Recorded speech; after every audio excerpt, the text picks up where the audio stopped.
Hello, everybody, and welcome back to another episode of Ring Post Radio. As a man named Gus once said, Orange Monkey Eagle. I'm your host, Ryan Knightsey, and with me, as always, is the man, the myth, the legend, Scotty Edwards.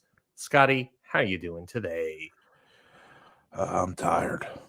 I'm really tired. It's an hour and a half before we usually record. I know it says 9 o'clock, but no. It turns out that spring has sprung on us yet again. And every time it does, Ryan needs to go a little bit earlier. Every time it does, I pitch you, unbeknownst to me. Hey, can we start a little earlier than we usually do? We can start an hour early, or 30 minutes, I guess, in this case. 30 minutes, which is actually an hour and a half earlier in my brain. So it's fine. We're here. We have things to talk about, maybe. It was a weird week, but you went to AEW a lot, so we'll have a lot of conversation there. So that's cool.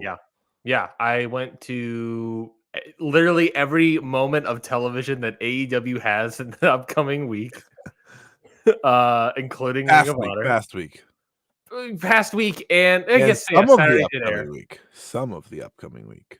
Yes, Ring of Honor is the only upcoming week, I think. But I got the go home show basically for Big Business. We're gonna be talking some New Japan Cup updates, some Cinderella tournament updates. Since the first round of that is all over, plus some more matches. TNA Sacrifice was this past Friday. And we're also going to talk some WWE business. And yeah, that's pretty much it. And All Japan announced their champion carnival, so we'll look at that lineup as well for the blocks. But yeah, a lot to get to, a lot of different things to get to, Scotty. I don't really know where we start. Should we start with AEW since that's the hot ticket? I was there live for everything.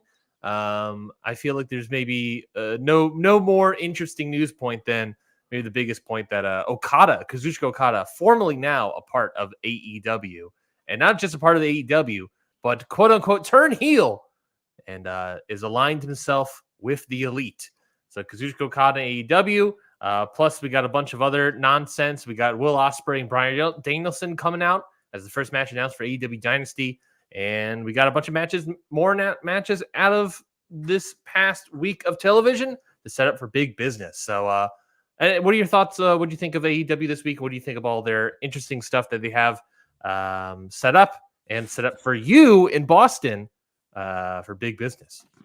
I mean, they just continuously made the card worse for me. Wardlow and Chris Jericho matches? Are you kidding me? They added an Okada versus Pac 6. Oh, I know that's great. Listen, no, I know that's great. But I saw Jericho and I saw Wardlow. And I was like, are you kidding me? By the way, the seats are awful now, so not looking great for me. But either way, no, I thought this week of AEW was very exciting. I think it was very inspired booking. I know like the ratings or whatever may have not looked like that, but you know what? I don't give a shit. I don't care about ratings. I care about good TV, and they had good TV. Obviously, I'm sure you were like beside yourself watching Ospreay wrestle live because and then him and Danielson make the challenge official. But I mean, the Okada debut into the match itself the next day was like perfect. Yeah. Everything about Okada and the EVPs is perfect. I'll tell you this much. Fully did not expect Okada's first match to be on a random collision, let alone he just abused 3 indie guys.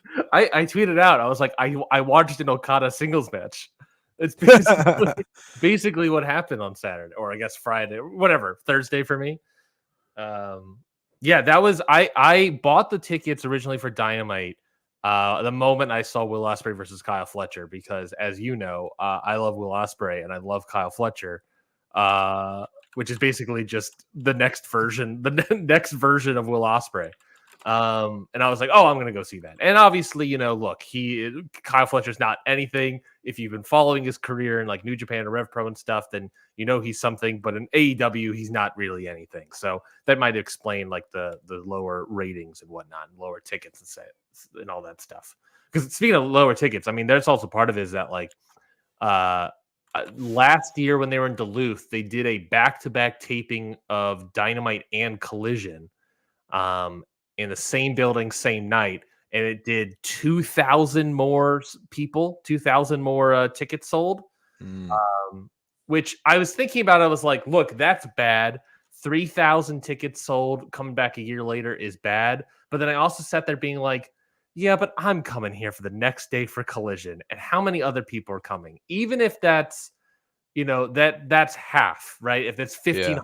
people are coming back or whatever, which in the building, maybe a little more than half. I wouldn't say the full number of the 3K, but it was maybe a little more than half. If even if you got half of 1,500 people back, then you have what 5,500, 6,000, close to 6,000. That's pretty much what you had before. Now, granted, that's another day of expenses, but it's something. But yeah, the show was good. I thought Dynamite. The first half was a little interesting. I wasn't too much of a fan of it. Second half, Okada coming out, Riho coming out, Osprey coming out. We're getting all the big hitters out here, baby. And then Collision I thought was really good. I was considering buying a ticket. I wasn't sure because I was like, oh, Okada, it's just a jobber in action tag, 6-man tag. I don't know. Little did we know. Versus Shane Taylor. It could be. I think that could be good, but it's it's Shane Taylor. It's not going to be like matter too much for Bryan Danielson. It's obviously a win. And then they announced Mystico, and I thought to myself, when the hell am I ever going to see Mystico again? And I bought my tickets. That's pretty much what you asked me. I was like, well, Mystico's there. Yeah. I asked you before they announced Mystico, and you were like, I can see if you don't. But then at the moment they announced Mystico, you sent me the graph and was like, Ryan, you gotta go. You have to go now.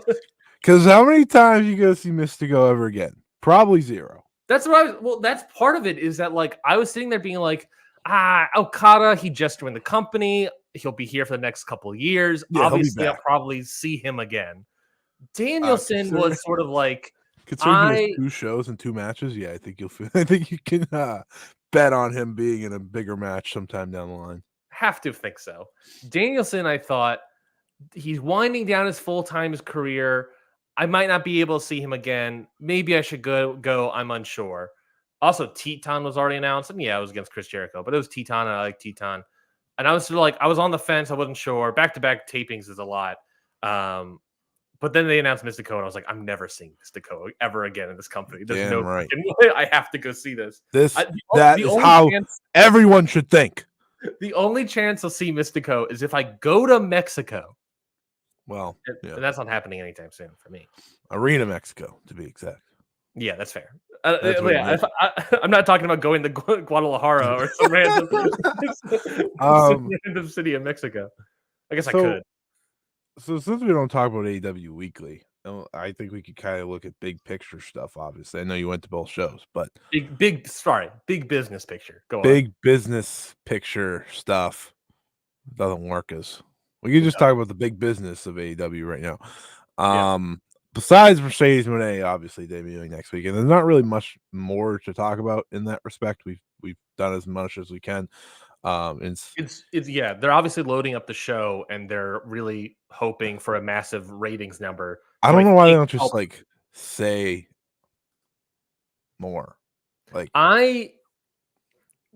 there's some people that are definitely clueless of what this means. Oh yeah, if you listen to the Dave Meltzer on Observer, it feels like he's beside himself. He's it feels like he doesn't know. He has no idea. Him and Brian Alvarez are like, just say something. And I could press the button so many times, right? Like, but we just have to get there. We have to see how it does. And here's my take on it as someone that obviously I know the show's coming to Boston. Debut's great. I want to see her wrestle. Yeah. See her wrestle. Because Mercedes Moné wrestling is like a freaking that's like it doesn't happen a lot. No. She hasn't wrestled. She's wrestled four times since she left WWE? 5 maybe. Mm-hmm. So like to me that's way more special.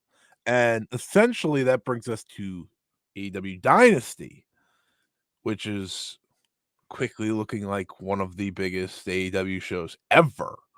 Yeah. Because we know one match, and that is Will Ospreay Ospreay versus Ryan Danielson. Danielson, which is cracked out of his mind. That Tony's like, you know what? We're just gonna do it. I think it's smart though, and hear me why. Hey, I just want to explain why. You never know health wise where these two guys could be by the end of the year. And this is the match that Danielson had wanted when he left. And Ospreay definitely wants this match. So just do it. This doesn't need to be this big lead up. The two of the best, just do it. And that's what they're doing. And then you have Okada and Eddie Kingston. Yeah, that seems like the plan for that show. And then you have probably Mercedes' in-ring debut. I would assume so. I assume based off of the tea leaves that it's going to be against Serena Deeb and not for a title. Yeah, I mean they could always do that on TV and then do another match, but at this stage, I don't know. Yeah. You could always do it to try to pop a big rating, which is cool, but Yeah. I mean, yeah, if they announce for big business for some reason a Serena Deeb open challenge match, then I would be hyped. But I don't think that's happening. yeah, no. I see her pretty much doing like multiple segments for multiple weeks, and then they have a match. How far away? Let me look up this real quickly. How far away is Dynasty? April It's about a month. 21st? Yeah, about a month. It's a month and a week, so that's not that long. That's like just a couple weeks of TV. I highly doubt that Mercedes is. You think Mercedes is doing Collision? I don't. No, I think she's Dynamite. Oh, also, especially we have the debut at Big Business, let's say. Then we have 2 Dynamites in Canada, and then at the end, then they have the Worcester, Massachusetts one. Maybe she does something there. But then we also have another Dynamite and then Dynasty. So yeah, we have 4 or 5 Dynamites before we get to Dynasty. Yeah, I don't know. If anything, we might see a tune-up match on Dynamite. I don't think she's gonna be a Collision person. Sure. Because obviously they're hyping up Dynamite Big Business. So we'll see about her. But yeah, Dynasty, those obviously are going to be the 3 matches I think that are the most interesting ones. Beyond that, I don't know. Maybe they're going to do Swerve Samoa Joe again as a singles. That looks like it too, as well, which I think is a good move. Beyond that, the tag tournament is starting next week on Collision. I have no idea. Maybe the finals of that tournament is at Dynasty. Who the heck knows? Yeah, probably that too. And that looks like a great card by that. And then they're definitely they're teasing a lot of matches for that. From Collision, they tease very heavily. I mean, obviously they teased FTR versus the Infantry, but I don't think that's going to be your finals. I think in that promo they teased FTR versus BCC again, which is a solid matchup. Obviously, the Young Bucks are obviously also going to be part of the tournament, so there's going to be some interesting dynamics for this tournament, for this bracket. And then you have probably Adam Copeland's going to be winning the TNT title in Canada. And then you have Dynasty, which, by the way, I think that one could be Daniel Garcia versus Adam Copeland based on how everything's going. That'd be cool. I think I think they're going to do Tony and Deanna probably on the Belts show. Battle of the Belts. Yeah, which is in a few weeks. So, which I saw and I was like, why? Why does this still exist? I know why, because they signed a deal, but yeah, they're terrible. Yeah, I don't know. Yeah, the problem with the whole Mercedes Moné stuff is that does feel like she has to do other things until the title picture is cleared up, because we're in the midst of the Timeless Tony stuff still with Mariah May. I don't think you can push to. I just don't know if you can wait past Double or Nothing at this stage. No, I think Double or Nothing would be May. If anything, that should be the Mariah May versus Tony Storm match. Yeah. But I don't. That's so much time. That's so much time where Mercedes Moné is just doing something else, which I guess is fine. Maybe you should be able to book. This has long been a WWE problem with Mercedes Moné when they had her. They're like, oh, we don't know how to book you without a title feud. It's like, Mhm. why? I think Chris Statlander potentially going heel could be very interesting for a Mercedes Moné match.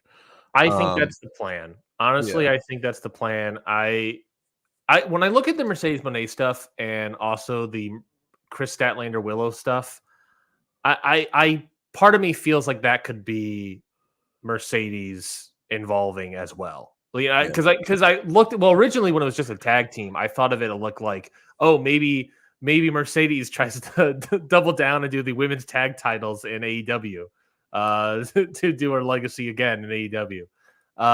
Maybe that's the plan, right? Maybe that's the thought.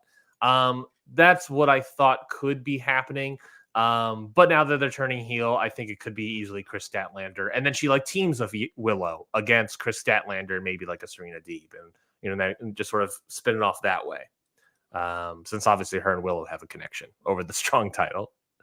But yeah, I thought AEW had a really good week of television.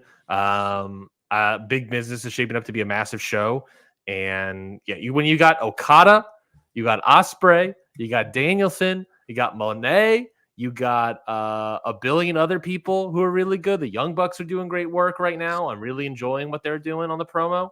God damn, dude. Firing all cylinders, it feels like. I'm very intrigued. Like, I don't usually care about this part, but I guess for business side of things, I'm very interested to see, besides Mercedes, and even Mercedes to a point, who becomes like the must-see stars for them. Because I do think I do have all the confidence in Mercedes. I know some people doubt her, but like, she has a legion of fans that are coming with her. So, I mean, that alone is enough. But I am really wondering, like, how long or how quickly they can turn Ospreay into their new top dog. Like, obviously, it feels like he's their new top dog already. Yeah. But, like, in terms of ratings and whatnot, I wonder how long that will take, because if people know, if the general fans know who maybe didn't see Will prior, if they start to get into him, then he could do a lot of good for them, because it's very obvious he's going to be their top guy moving forward. Well, I said this in the review when we talked about Revolution, which you can listen to on all of your podcasting apps. When we talked about it, I said at the time, it was like, there's a total possibility that this is the first time that people are seeing Will Ospreay. They're totally plausible. Obviously, the thought originally was like, oh, people that are checking out Sting for like, oh, I'm going to go watch Sting's retirement. I watched him when I was younger. And then they see Will Ospreay and they're like, who the hell is this guy? But then after the week, and after you sort of get some people coming out here be like, oh, Ospreay can't sell, all these sort of the detractors, I started thinking, I was like, well, yeah, there's also a probable big portion of people that only know Will Ospreay through GIFs and don't actually ever watch his matches. And I wouldn't be shocked if this is the first time of them seeing Will Ospreay in action before. So I think, when you got detractors already working to not make him a top star, he's a big deal, and he's going to be a top star. And for a fact Bryan Danielson's putting him over. Unless for whatever reason they're doing a blow off at Forbidden Door, which I doubt. But for a fact Bryan Danielson's going to try to put over this guy.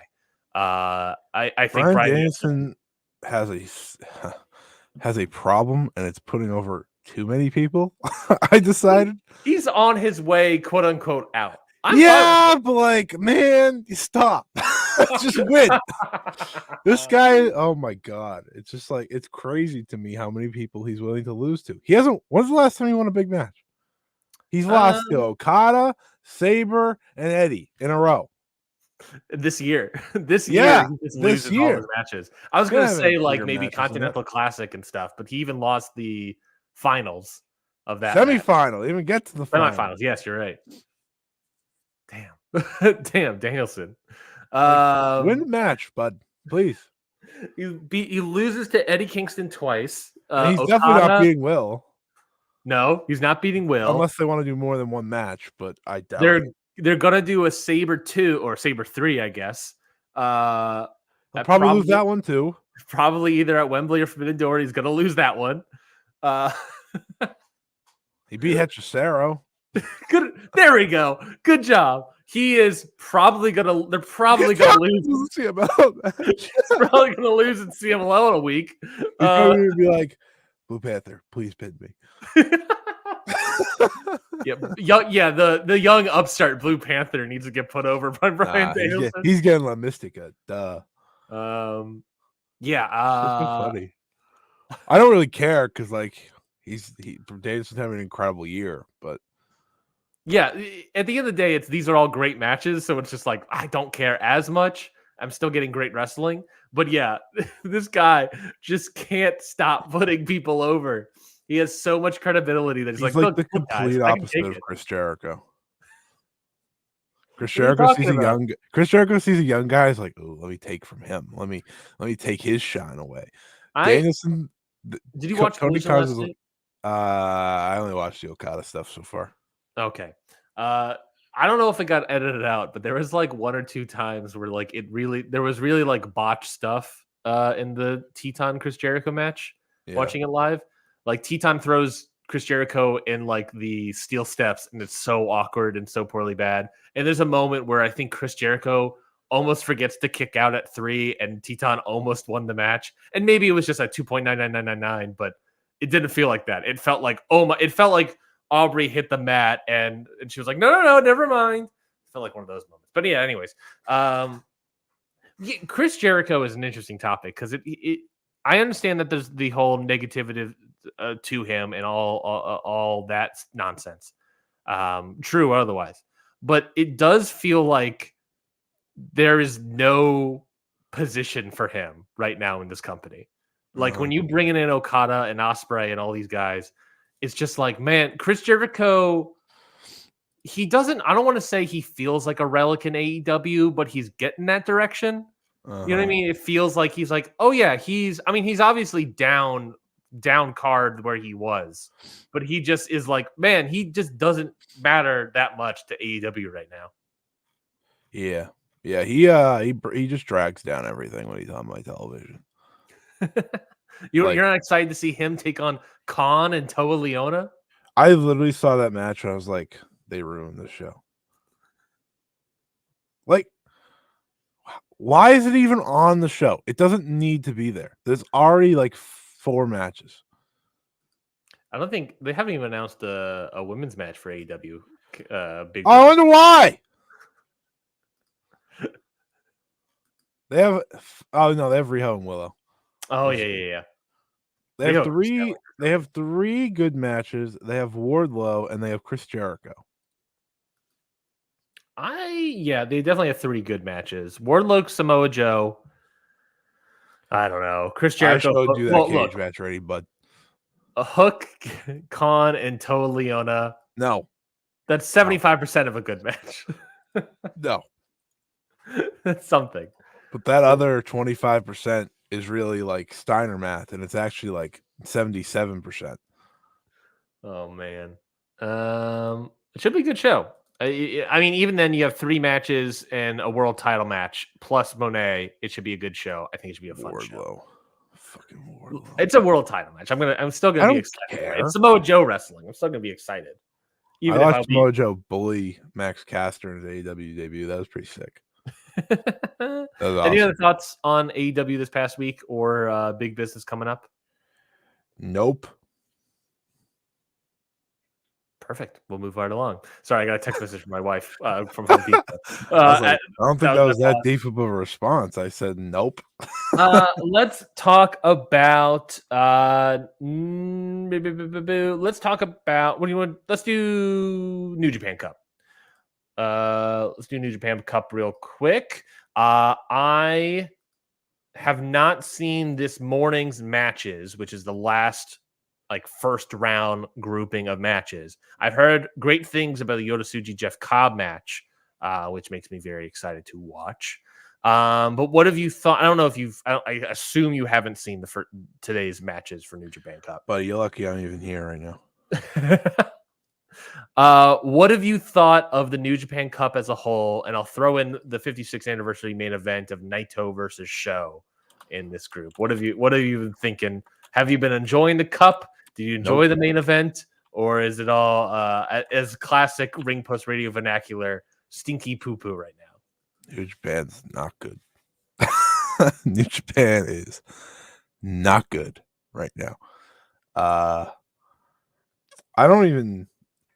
I just turn and on. The beauty of the New Japan world now is, right, you can just kind of toss it on your TV, put it on. That's kind of what I've been doing. Just kind of like put it on the background, like watching it. Skip all the tags and just Yeah. to the individual I matches don't really want to watch most of the cup matches either. So it's like, oh, why am I even watching this? New Japan's really bad right now. it's the thing of like, yeah, we gotta wait. You just gotta wait it out. And I believe it's gonna be fine long term. But oh boy, is it not fine right now. New Japan Cup is stinky poo poo. It is not great. It is rough. Yeah. There's not many redeeming qualities to it. And I haven't seen the results today yet, so I'm about to lose my mind because I don't know who won. God damn it! I'm going to guess you saw the Red Narita Taichi result. That shouldn't have shocked you. That really should not. It doesn't, but I didn't want it to happen. Obviously. That's House of Torture, baby. I don't care if it's House of Torture. I just want Taichi versus Zack. God! God, Gato, you suck at your job. Oh, my God. Shut it down. Shut it all down. Who wants to watch this company? I said to you this week, who would imagine a world where I'd rather watch Pro Wrestling Noah right now than this company? Wagner's hurt right now. He may not even be champ. Jake fucking Lee might be champion soon, and I'm more interested in that company. You have one good match. One. And it's not happening. God. I don't even care. Listen. The House Torture stuff doesn't even bother me like other people. We've been through this on this podcast. Ranting about the House of Torture. It's not even the Red Narita part. It's that Taichi lost. He could have faced anyone. He could have faced you, and I would have been cheering against you because I wanted the one good match. Yeah, but Scotty, that's where the heat is. They tantalize you for an interesting match, and then House of Torture takes it away from you. But then there's no interesting matches. God damn it. A great point. The downside of that is we don't get any interesting matches. At all! The second round looks like bomb. Yeah, let's go through that second round real quick. Do I want to? Well, we're not going to go in I'll react to every match. Sure. Sonata Kenta. No, it's not. Yoshihashi won. Oh, you're right. I failed immediately. Sonata Yoshihashi. That might be the best match of the next round, man. Jack Perry versus Toru Yano. Scapegoat. House of Torture member Jack Perry. Yeah, that's real. He's into it. He's back in. My head over here. As I shake my head over here. David Finley Tongaloa. God, why?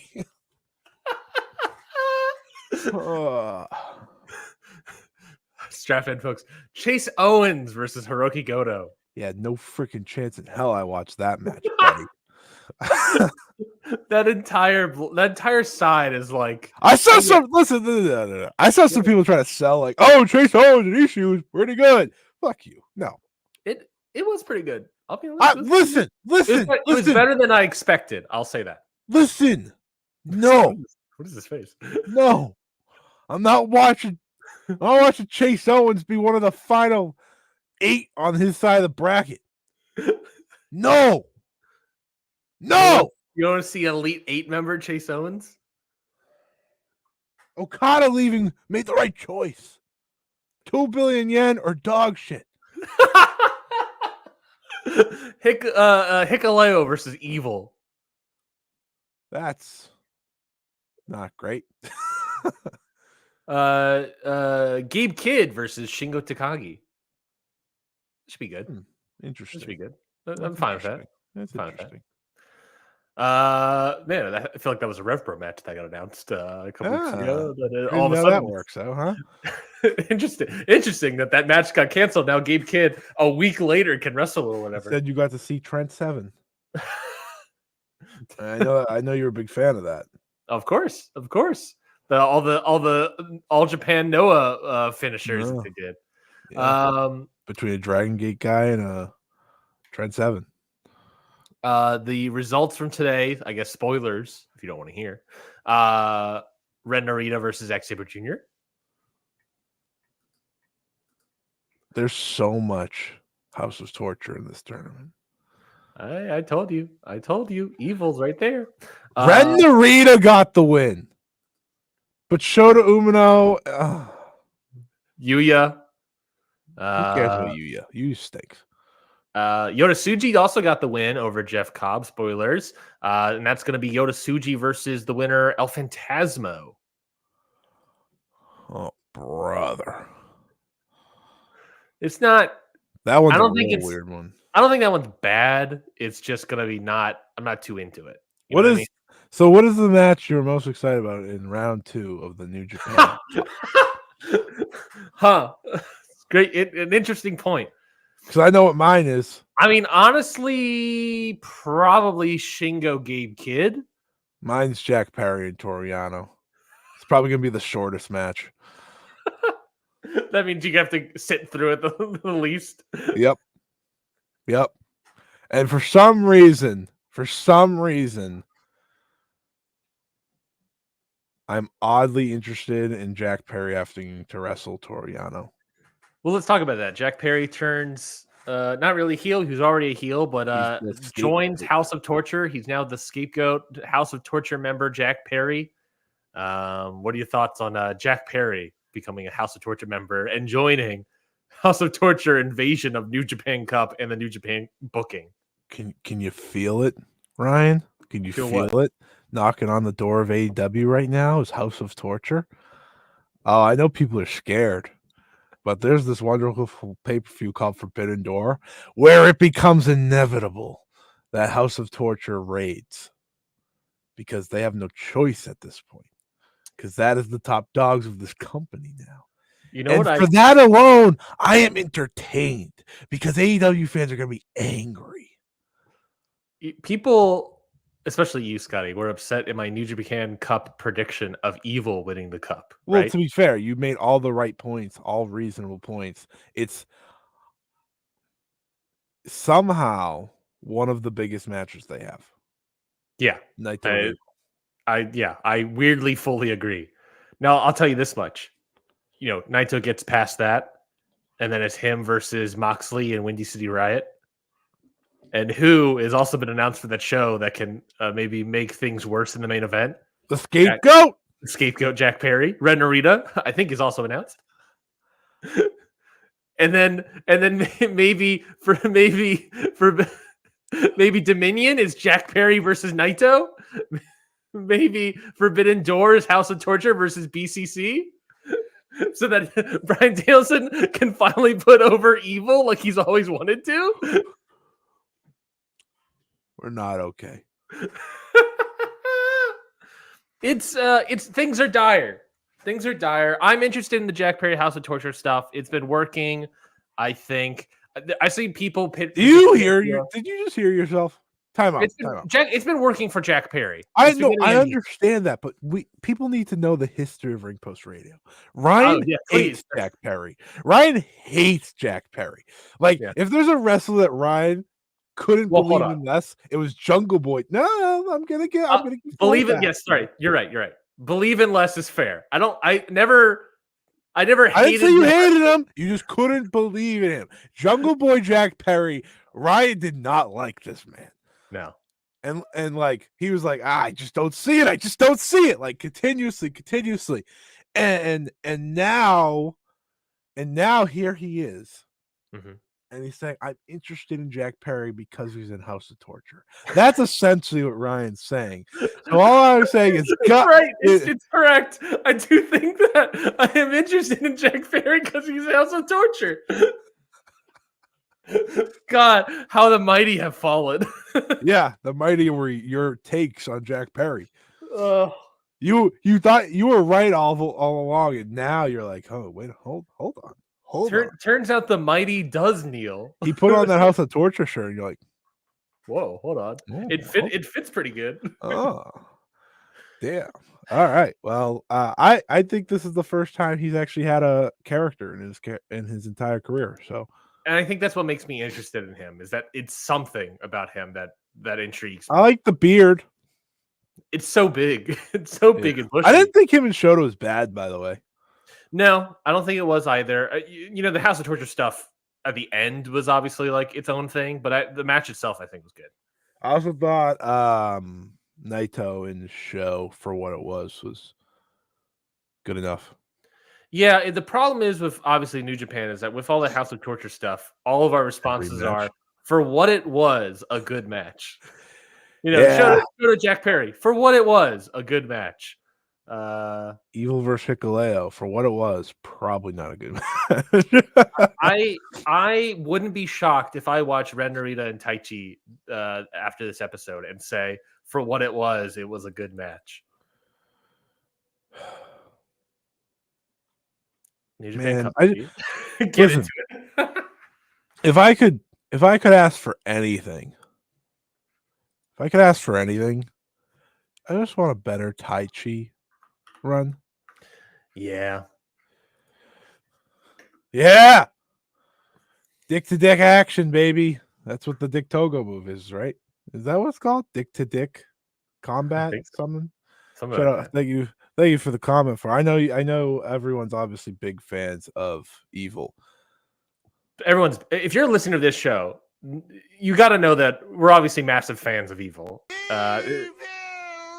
And nothing about our thoughts on Evil is sarcastic in any way. We're genuinely evil House of Torture heads over here.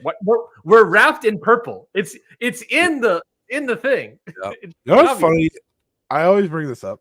I've never been sarcastic a moment on this show. Everyone like one day.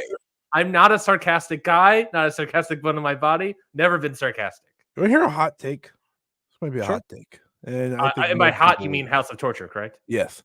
And a lot of people probably won't agree with me, but like, you know, in the next year or two, part of getting like New Japan interesting again, maybe, would be, and I've said this multiple times, and I still believe it's going to work because how over they are now as heels, is that babyface Evil, it would work. I'm just saying. Babyface Evil. They already like the guy. Yeah. Well, they hate him, but they love him. Yeah, they love to hate him. And like Evil, I don't know, wrestling as a powerhouse again, as a babyface. I don't know, it'd be cool. It's interesting. I think it's interesting. I'm not going to talk about Red Narita though. He's done. I was gonna Evil as a babyface, and people probably like him. Yeah, Show as a babyface to like him. Yeah, we know that. Ren Narita. Show's good. That's the thing. Yeah.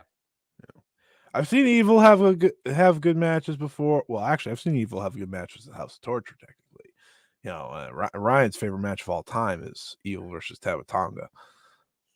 From that one of their 5 matches was really rizzed up babyface Evil. That's right. That's what the New Japan world needs. You tell them, Far. You know, Evil dated Io Shirai. My guy. I know very few Evil factoids. That is one of them. I mean, that's why you're a fan. That's the other one is he's an IWGP World Heavyweight Champion. Yeah.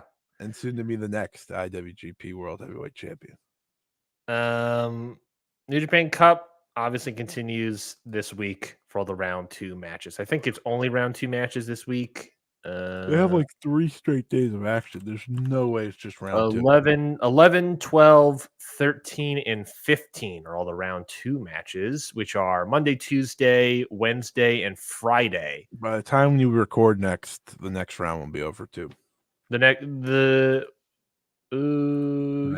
the time we record next, we'll have the second round and the we'll have the semifinal. We'll have the final 4 by the time we record next. Woo! All right, we'll have Sonata, David Finlay, Evil.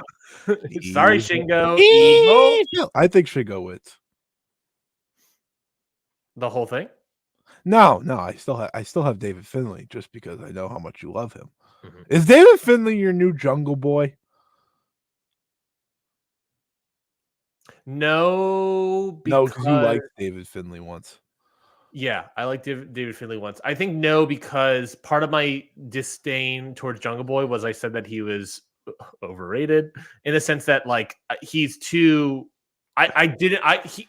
We're pushing him to not really pushing him too hard, but we're rating him too highly for his output at the time, and people saying that he's like the next thing, and I was just like, I don't see it yet. He's in House of Torture, and now he's in House of Torture. So where are all those Jungle Boy lovers early on now? Did you notice that David Finlay shaved his beard? He got rid of the Jay White beard. Good, because he was looking like Jay White. He looked like David Finlay again. I was like, oh, good for him. I thought him and TJP was like. I thought it was pretty good. My favorite match of the tournament. Yeah, I thought that was pretty good. Which I mean, again, isn't me saying much for what it was. For what it was pretty good. Like it. That's where we are in New Japan. Yeah. Part of my disdain for Jack Perry, real quickly, was the fact that he was still a young wrestler and people were rating him so highly. David Finlay, not a young wrestler, has been wrestling forever, it feels like. So I don't feel the same about him. I would say that if I had to say that about anybody, it would be like it would apply to any one of like the 4 main new guys like Narita, Yuya, Tsuji, or Shota Umino is that same. But I don't necessarily think I have that opinion on any of them. Yuya Uemura, I think, is the only one that's closest to me applying that to, but I'm not sure yet. Did you like his newly shaved head? Did you have any takes on his? Did it feel any different, Yuya Uemura shaved head wise? His wrestling style to me felt the same. It was Shingo Takagi, so it was of course a really good match, but vanilla. His fundamentals were there. Of what I know about Yuya Uemura, his fundamentals are always there. This is what happened when you make. I heard the same thing about Jack. I heard the same thing about Jack Perry, by the way, is that his fundamentals are great. Listen. Yota Tsuji made CML guys his leader, right? Worked out pretty well. He's pretty talented. Ren Narita made himself Shibata, but publicly it was no one. And Shibata, he can't live up to Shibata, so that didn't help. Shota made it John Moxley, and Yuya Uemura made it fucking Joe Hendry. And you're seeing every bit of that on TV of why Joe Hendry stinks. But I thought people believed in Joe Hendry. I was told that everyone is a big fan of Joe Hendry, and he's a big massive draw.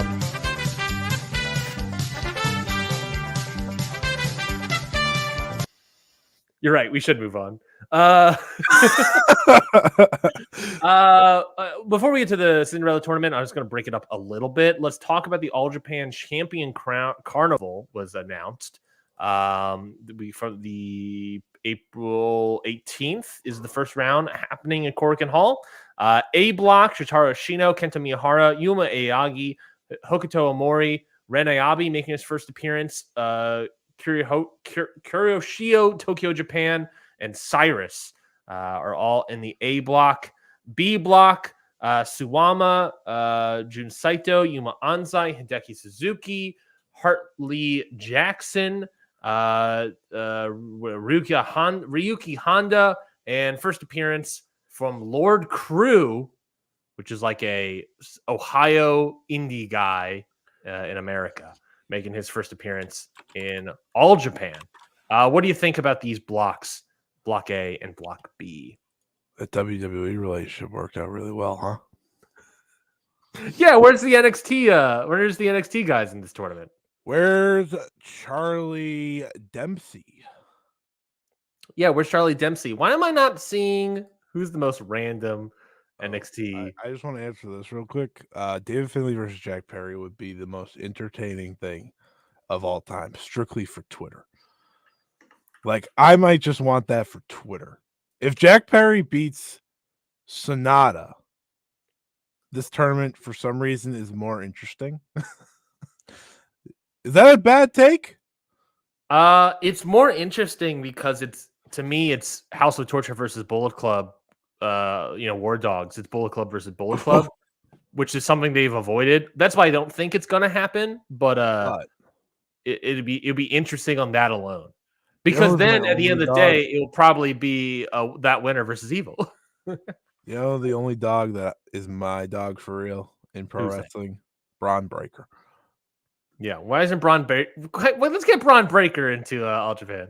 Yeah, though this let's get Baron Corbin into All Japan. How do we get Baron Corbin and Braun Breaker and All Japan? I would be more interested in those two in All Japan than a lot of people in this tournament right now.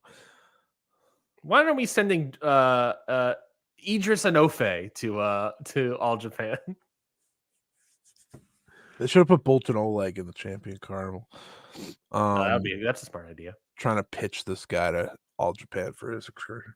You know what the NXT literally could have done that would have probably worked. They're not working together anymore. No. I know they're obviously clearly not working together, and anyone that believed that was an idiot. Just like Okada was going to NXT. Eddie Thorpe to All Japan. Eddie Thorpe, that's crazy. That's crazy, but also Dijak. He'll be over. Dijak would have been actually good. Well, I'm taking Eddie Thorpe because he's got that New Japan stuff. No, it's okay. What about stop pitching NXT people? Stop. What about Joe Gacy? Nathan Fraser, maybe. I'm sorry, everybody. I shouldn't. My apologies. Sean Spears is who we got to be sending over to All Japan. That's who we got to send to All Japan.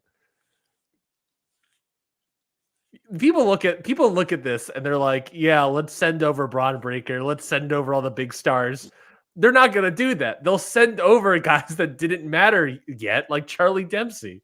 They'll send over literally the people I'm making fun of, Eddie Thorpe. They'll send over Tank, whatever his name is. I'd willingly put cash that Eddie Thorpe will never matter in WWE. Tank Ledger, that's his name. Scripts. Right.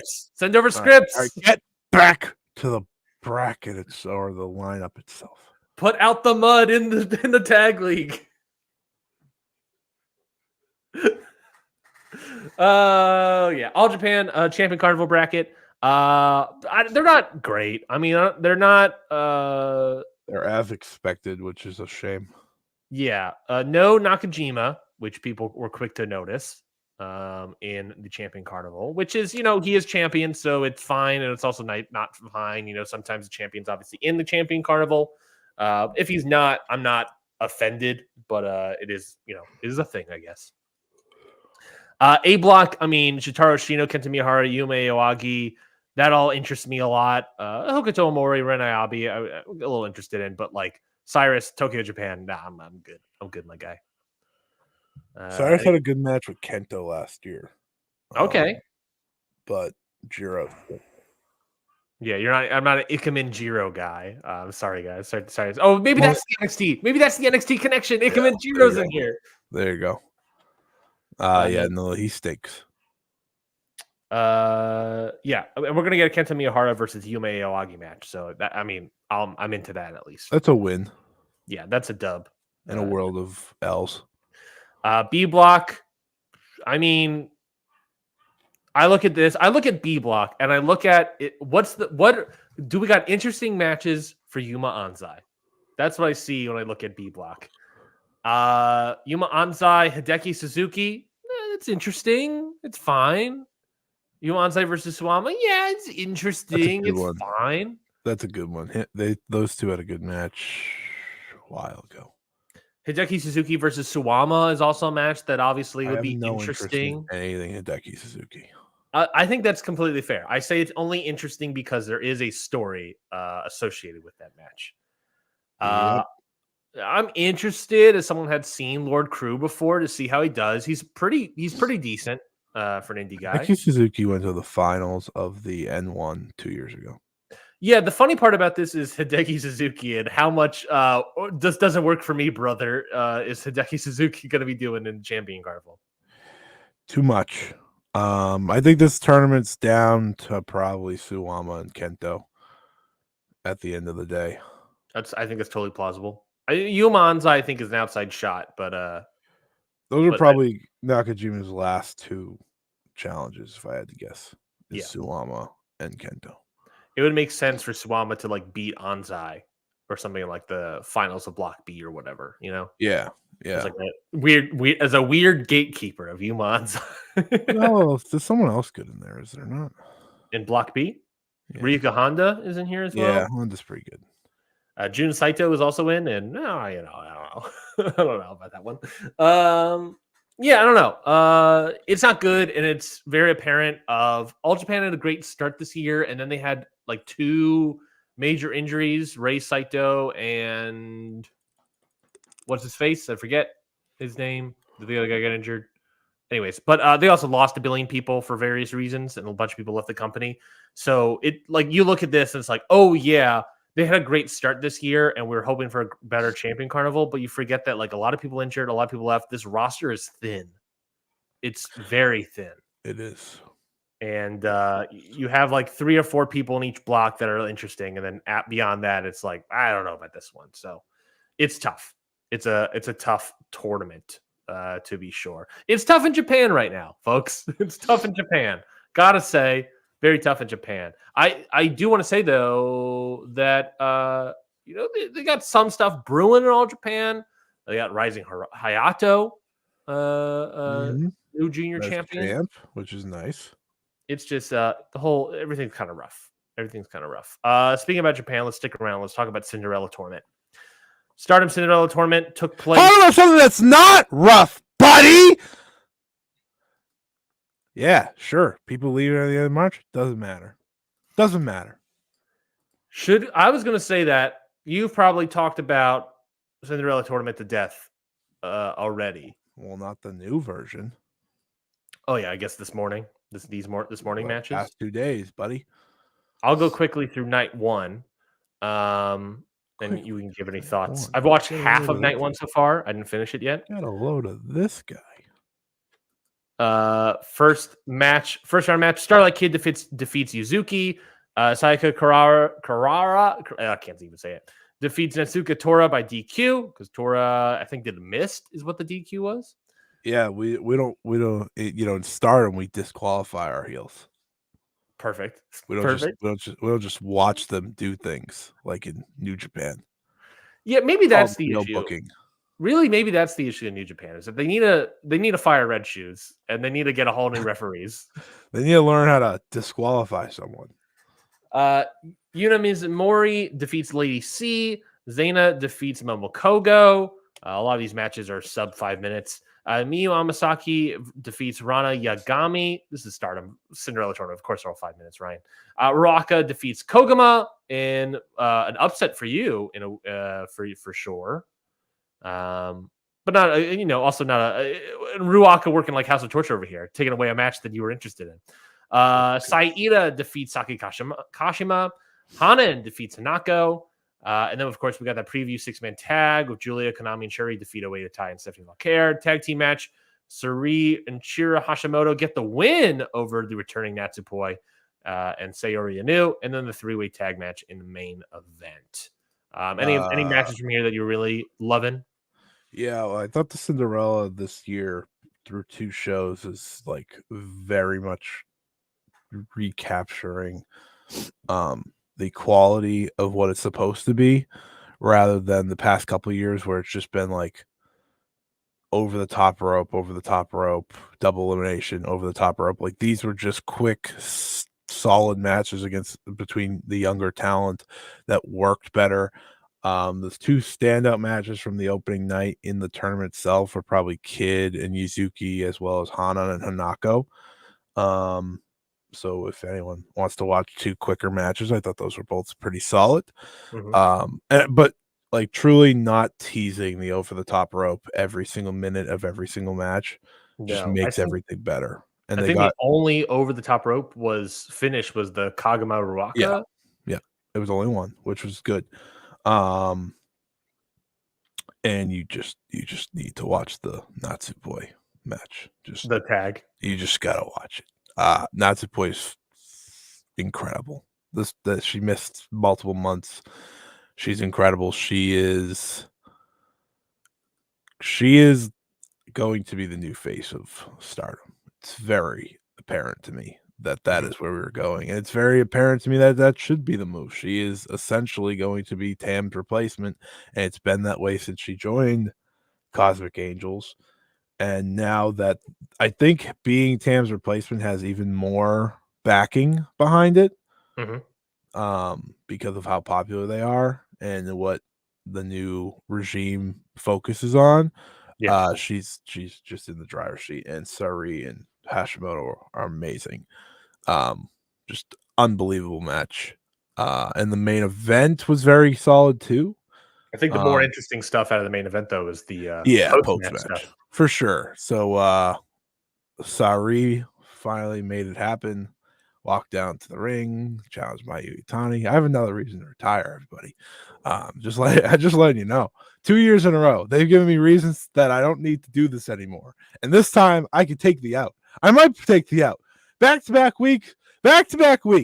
Okay, you get Bryan Danielson and Will Ospreay 1 week, and then Mayu Iwatani and Sari the next. I don't need to do anything after that. I'm good. I might go off to the sunset like Sting. Winning. You're gonna go through glass? Is that what you're gonna be doing? Real glass. Cry me a river. Unlike that poser Sting going through sugar glass out here. Come on, go through real glass, buddy. And then Micah challenged Utami to a title match. So I guess I won't talk about the Cinderella finals yet until the next show. So yeah, the next show, which you saw this morning, I have not. Obviously, you watched this. This is hilarious, by the way. Taro Okada. Taro Okada. I gotta give him credit. I was about to say I was gonna make a joke of Rossi, eat your heart out. Taro Okada has shown very quickly that Stardom's gonna be fine. Yeah, under his watch. I don't know. He's supposedly booked 2 Scotty retirement matches in back-to-back years.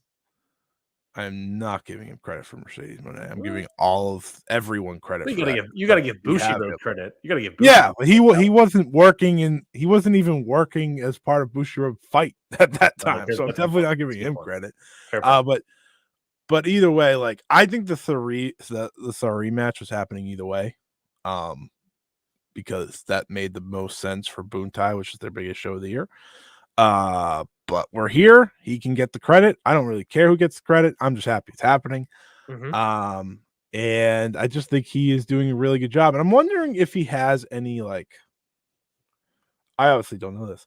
I'm wondering if there's any, like, wrestlers are helping him with it, like helping him know the stories that are going on. And because I feel like he's very much doing a job at following that without necessarily. I mean, the Natsupoi match was like pure Natsupoi request. Like that is the match she wanted. And they were like, all right, sure. Like, you think Taro Okada had a freaking clue to go get Chihiro Hashimoto from Sendai Girls? I don't. Sari, maybe. But Chihiro Hashimoto, like that's a deep cut, you know? Well, he was around when Hashimoto came to Stardom a little bit last year, right? No. Still no? He wasn't in Bushiroad Fight until they fired Harada. Oh, when was that? In Bushiroad, but he was doing like animation or something. When was that? I don't even remember when that was September. September? Okay, there we go. Perfect. Oh yeah, I got the Rossi timeline still stuck in my head. But yeah, it's good. He's doing a great job. I think he deserves credit for what he's done, and I think we're on our way to pretty solid. I mean, they had a great weekend attendance wise. Over 1,500 for this show, over 1,300 for the Korakuen. That's real good. Yeah, they felt like a hot company again all of a sudden, which I kind of want to just give all the credit to Natsupoi. I think it's funnier that way and cooler that way. It's like that's the draw. I think we got to give it to Saida personally, but I know I don't got to give it to the world champion. but you digress. Night 2, you can talk about this a little bit. The round 1 matches here. Maesuri defeats Saida. That's a trap. 2. Okay, you whoever wrote this then in Fightful on day 2, they wrote round 1. Yeah, that moron. Whoever moron wrote that on day 2 wrote round 1 for all these matches. Who the hell would do that? What kind of the hell would do that while they were exhausted? No excuse. Posting this at 1 a.m. No excuse. 1:09 a.m. That's crazy. No excuse. This fool. I don't know what you're talking about. Well, I guess then round 2, a travesty over here. Saida loses to Maesura. That's the B, buddy. I disagree. It's gonna be, buddy. Saida all the way. Listen, you should be happy she won 1 match. That's fair. Amisure defeats Yuna Mizumori. Hanan upset over here. Hanan defeats Mirai. Hey, roll back the tape, buddy. Who called it last week when we predicted this tournament? Yeah, that's right. Me. Hanan all the way. The best Cinderella tournament match I've seen in, I don't know, ever. They're also not doing 10 minutes anymore, by the way. They're doing 15. They moved it up. Okay, that's fine. I think in the second round. I only know that because Suzu and Starlight Kid went 12 minutes. I was like, oh, cool. That's different. Sure. Yeah, and then Starlight Kid defeats Suzu Suzuki. Over the top rope, by the way. Very well done, though. It wasn't teased. Starlight Kid essentially got Suzu over, hit her with the double knees. It was done.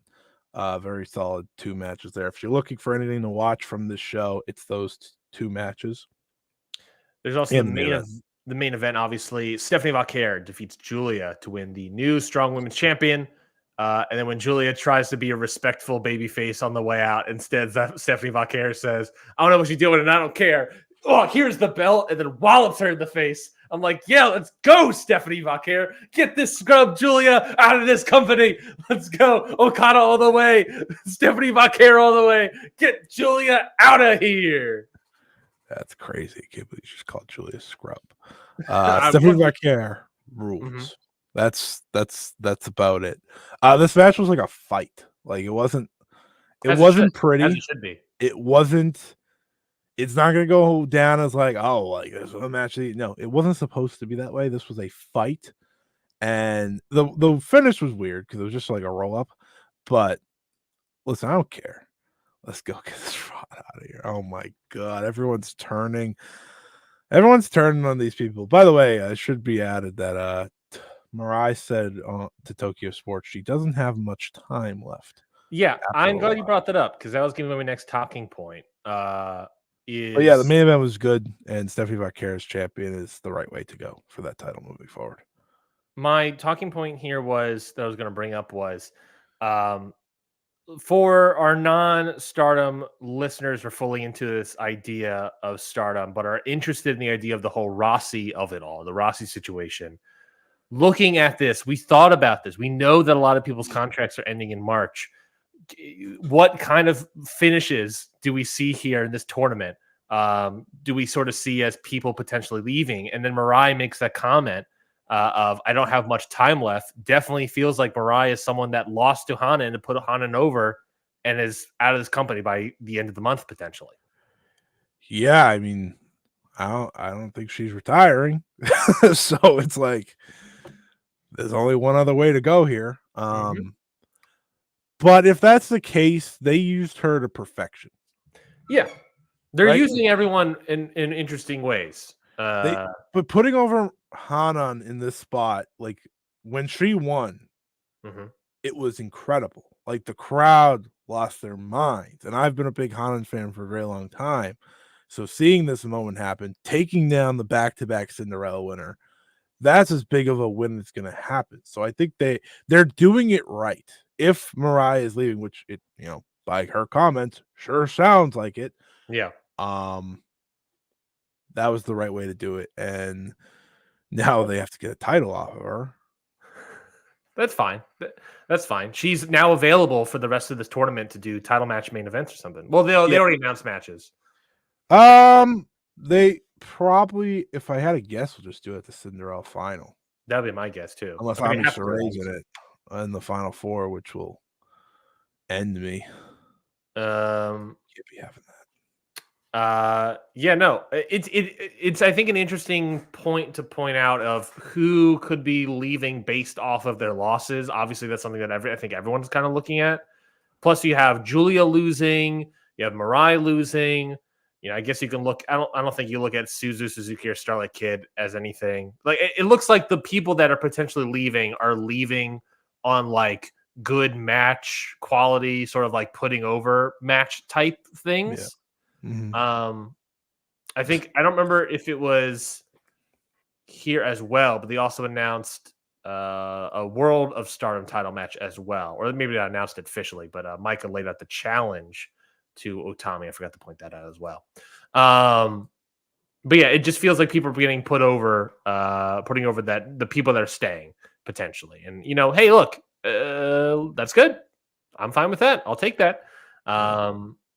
We'll see how many people are getting put over, I guess, is the question. I know the Cinderella finals looks like this. It'll be Micah defending the world title against Utami, which is obviously a big match for them in their history. Then there'll be the Cinderella final, Cinderella semifinals, and Julia versus Tam Nakano. One more time, it sounds like. Mm-hmm. To put over Tam Nakano, probably. I mean, obviously. Obviously. Thanks. No, they actually have Julia win that one. They've had Julia lose last year they had Julia lose the title to Tam because she didn't want to wrestle Maya Yukihi, but no, now they're gonna put Julia over Tam because she's leaving. Now let's get into it, folks. Real booking. Next matches to finish out round 2 are on 316. Osme.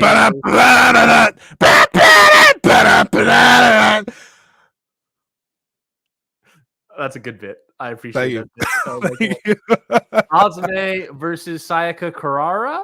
And Miyu Amasaki versus Mai Sakura versus Miyu Amasaki.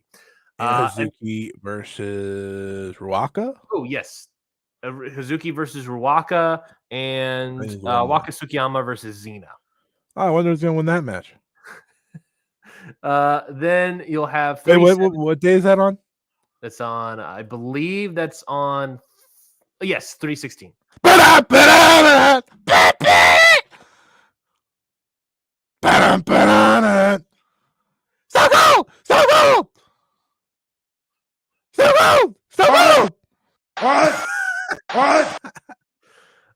317 will be quarterfinals will be Hanan versus Hanan versus Starlight Kid. Hanan versus Starlight Kid. Xena will face. Xena and Waka will face the winner of Hazuki and Ruaka. Mm-hmm. May Sarah will face Ami Saray. Yes, and then Azumi will face the winner of Amasaki versus Mai Sakurai. Oh, sorry. Azumi or Saki Kurara. Probably yes. Azumi. Yeah. Where's the lie? And then that would be your quarterfinals. Yes, quarterfinals. It's all looking up. 320 is your semifinals and your finals. On a Wednesday. 320 is a Wednesday? Okay. Yeah, you're killing me, bro. You can't watch that live. I got work. No, yeah. We're gonna be and also New Japan Cup finals. New Japan Cup finals are the same day. Get into it. I wonder what show is gonna be better. No, I don't. I feel pretty confident about that. How is before we move on, I understand like New Japan lost Ospreay and Okada, yada. But like that doesn't like shut down the company, technically, right? Like that's like okay, you lost talent, they lose talent. Yeah. Stardom lost the person that created the company. And they're in such better form. Well, I'll say why? It's because Taro Okada's already a better booker than Gato, that fraud, that little. I will say, in I guess New Japan's defense is that Okada. Yeah, they lost Okada and Ospreay. Let's see how it feels at the end of March, end of April, when like Julia and seemingly Mirai and like all these other people leave. You know what I mean? Like, It'll be fine. yeah, I think it'll be fine as well. I think they're doing a good job of putting over the next generation. They have Mayu versus Sari booked. It doesn't matter. They'll be fine. That's fair. That's fair. You know what New Japan has booked? Well, at the time they had Naito versus Show booked, I believe. There you go. It. Same thing. Naito versus David Finlay or Evil. You know what I realized? You want to have a little fun conversation here since we have so much time and all we have is TNA. We only have TNA. We got WWE Business and TNA, but yeah. Wow. Fun topics. Has me jumping for joy over here. Yeah. Is that every weekend, starting the last weekend of the month, has a major show. So, play the game with me here. Hold on. No, I know it's coming. Hold on. I know it's coming. Hold on. Evil! Yeah. Go ahead.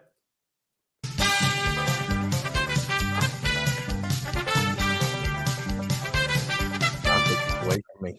I had to be a little stinky. So, you know, I had 29th is the major CMLL show. Correct. Right? We'll be talking about that. Huge show. One of the biggest shows of the year so far. Right? Yeah.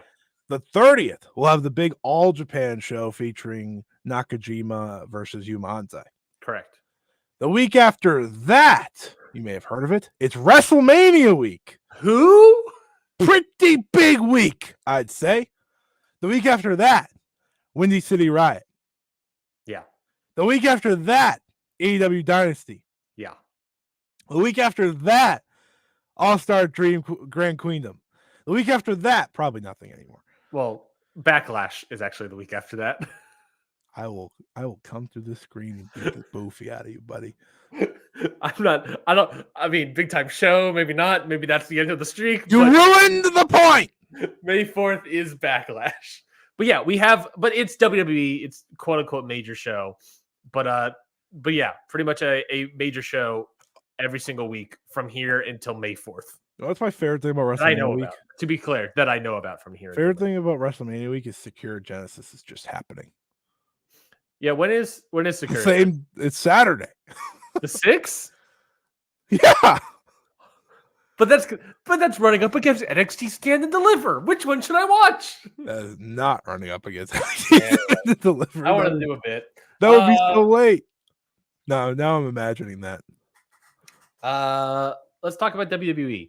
Fuck. We had to. A lot of business news comes out of WWE, and I'll just get to all of that very quickly.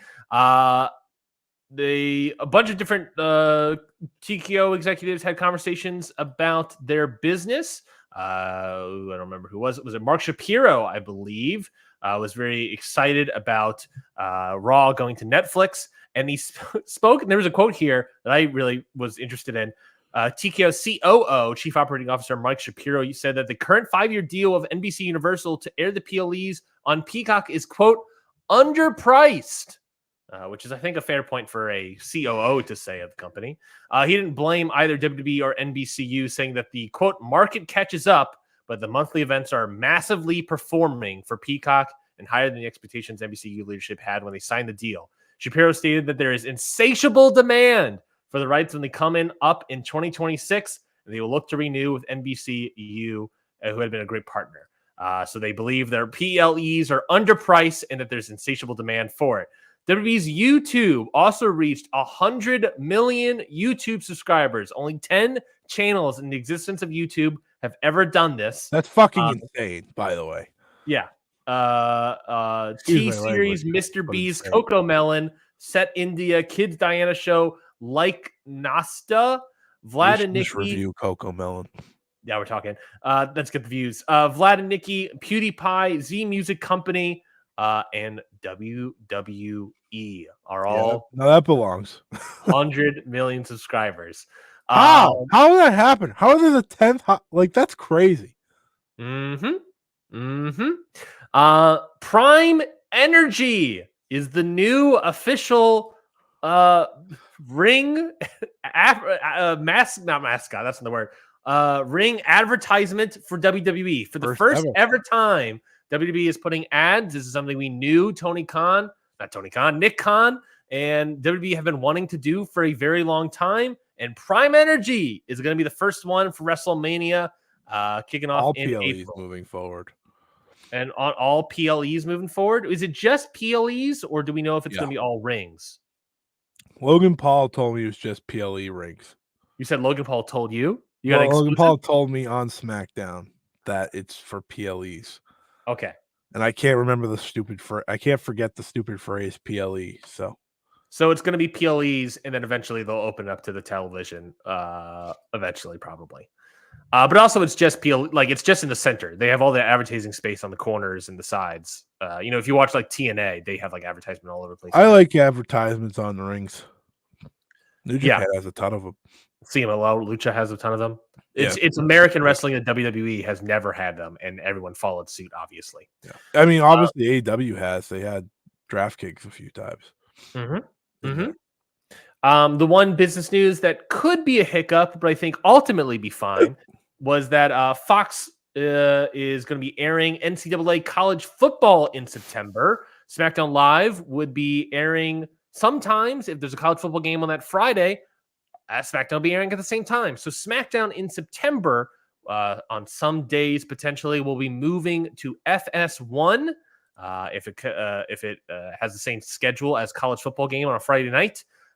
It'll move to FS1 on some weekends, and then obviously in October it ultimately will move to USA. So it could potentially be a hiccup. They're going to be moving. There's going to be some rating stuff for Fox to FS1. It's going to be a big ratings drop. We knew that's going to be the case. It's going to be the same case when they move to USA. But they're still making hand over fist money. So does it matter? Who knows?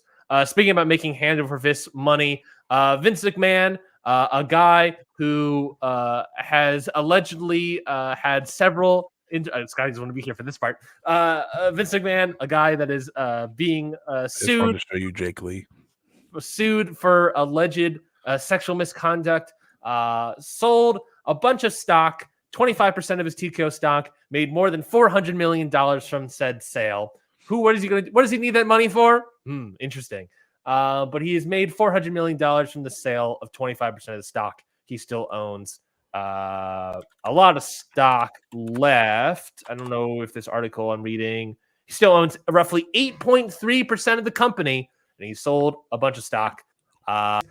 Following Vince McMahon's scandals of sexual misconduct and the company, along with Vince McMahon, being sued, both Vince McMahon and WWE are making money hand over fist. And you know what other business metric I forgot to mention, Scotty? They have sold out pretty much every single episode of television for the past several weeks since this scandal has broken. WWE, since this scandal is broken, is an all-time business high. Does anyone give a shit about this scandal? No.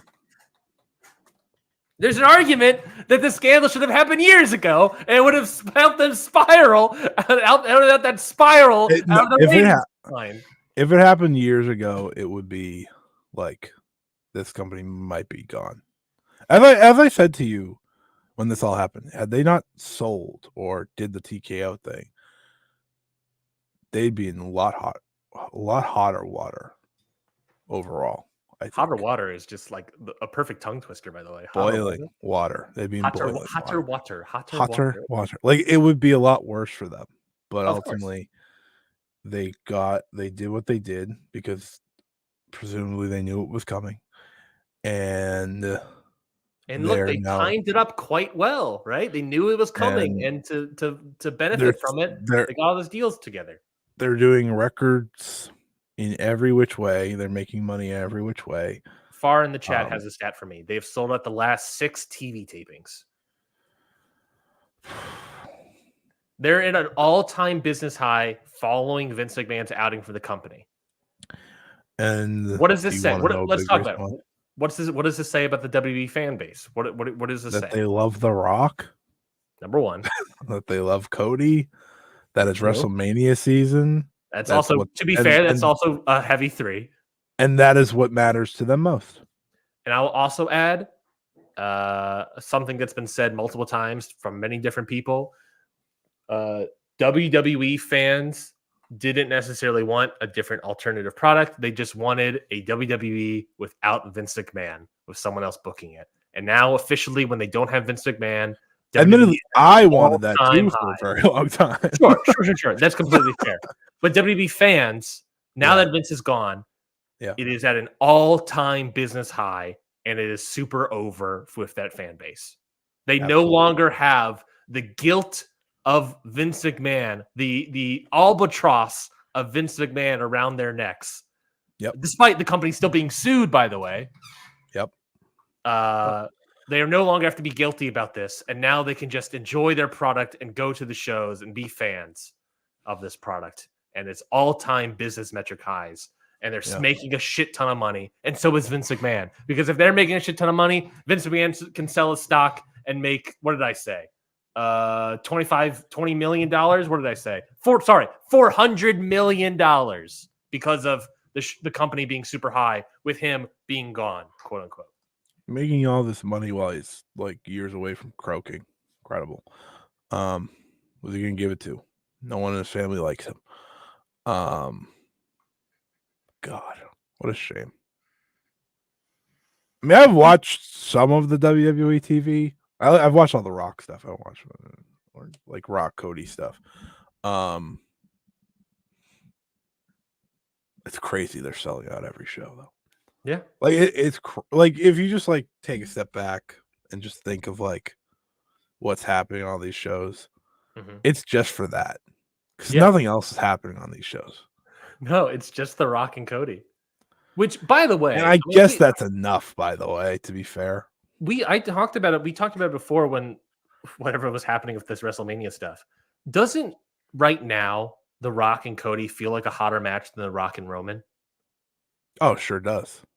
The interactions are between the two, and I question the idea of like I wonder if The Rock no longer thinks the Roman match is the interesting match, but now thinks it's the Rock match. It's the Cody match. I think he definitely sees that both works and he can do both. Like it almost feels like he should do the Cody match and then the Rock match or then the Roman match. I agree. Let's say Cody wins, then it's Rock versus Cody for the title. But maybe the tag's enough. Maybe the tag will be enough for that. But it's interesting. It's definitely interesting. I mean, The Rock's doing really good work. I've watched each of his Twitter promos. They're very good. He is away from the catchphrases. And I think that's why it's most of the catchphrases. He's come up with new ones at least. So is Roman, and that's getting him in some hotter water. Yeah, it was not good. Outside of that, I think actually Roman's done good in his role, but it is weird. But yeah, WWE fans, and they just care about the product, and they're always just going to care about the product. They're not going to care about the Vince stuff. Look, there's a reality, Ryan, where out of all the fans that went to a sold-out SmackDown in Texas this week, half of them may not have a clue about the Vince stuff. And that's totally plausible. I mean, like you said, like I think the Vince McMahon stuff is I'm going to assume the kids don't. To be fair. That's a fair point. Yeah, I pray to God the kids don't know about that. The Vince stuff is like an easy thing to point out of just like the irony of it all. But to be fair, The Rock is present and it's WrestleMania season, like you said. It's totally this is happening in like May. Yeah, that would be the test. What does this look like post WrestleMania? Does it continue to be as hot? And presumably it might be because we're kind of pitching the idea of The Rock still around post WrestleMania. Cody will be world champion. Yeah, that will be the big test of can Cody draw and be this big time thing as world champion? Which I think there's no reason to suspect he won't be. I was going to say he did it without the world title last year, so I'm going to assume, probably. Yeah. I can assume it's only bigger if he wins the world title. But it's very frustrating that all of this is Yeah. happening, and people are very quick to drop all the Vince McMahon conversations. And we've been putting it off for the past couple. I don't want to say putting it off. Not putting off. We have hit on anything that's new. Yeah, the only new stuff that's currently happening and only new story stuff that's currently happening is the Ashley Massaro, more news about her, and I guess the companies that were covering the Vince McMahon story, some of them stop existing. So that's the only new thing. But who knows if that's related? Takes off tinfoil hat. But yeah, it is just frustrating because it is like Far brings up a great point in the chat. Blissful ignorance from fans that I get it. Yeah. It is The Rock. It is WrestleMania. But there's this whole other aspect. And meanwhile, the same fan bases are like looking at AEW and dogging what their attendances are, dogging Will Ospreay for not selling, or they're looking at, what's happening in Stardom, what's happening in New Japan, what's happening in any other company, and being like, oh, all of their issues. And meanwhile, the company is currently being sued for creating a culture of sexual misconduct. And no one cares because it's WrestleMania season. It's The Rock. I don't need to care because it's The Rock. Smell what The Rock is cooking. It's frustrating. And that's why I brought up all the business. He's the boss now. He's pretty much the boss, yeah. From anything I've heard, he's just I heard he had a hand in picking the Hall of Fame this year. Yeah, of course he did. Which is why I sent that little joke to you in Slack. Yeah, it's frustrating, man. That's why I wanted to bring up all the business, because it's just like all this stuff of like even the people in charge saying that their PLEs are underpriced, and as soon as their contract is up, they're going to make a buttload more money and giving away to somebody else. Mm-hmm. It is just frustrating. It's just frustrating to see. It's annoying because to me it's like we know how much more money they could be making, and they're going to make. Yeah. I just like wrestling fans bickering at one another these days just drives me up a wall, because it's like it's not even close in quality for me right now between and this comes down to like what you're looking for in wrestling. But like this is the most interested I've probably been in AEW ever, truthfully.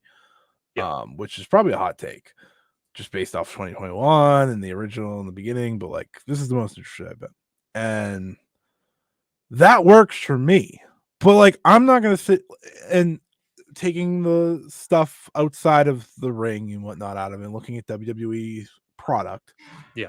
I understand why this works for people. And I think the Rock stuff, the Cody stuff is very good, but everything else really isn't to me right now. Outside of like the Gunther stuff that I don't know who he's facing yet, so I'm not going to fully commit to that. They've cooled down the Bailey EO thing for some reason ahead of their match. For some reason, yeah. Which makes no sense to me. Becky and Rhea's cool, but like everything you see about WWE is about Rock, Roman, Cody, Seth. And really it's Rock, Cody. Right? And I just like I get that, but I don't think each side needs to fight each other about the products every single day, every single week. It's not worth it.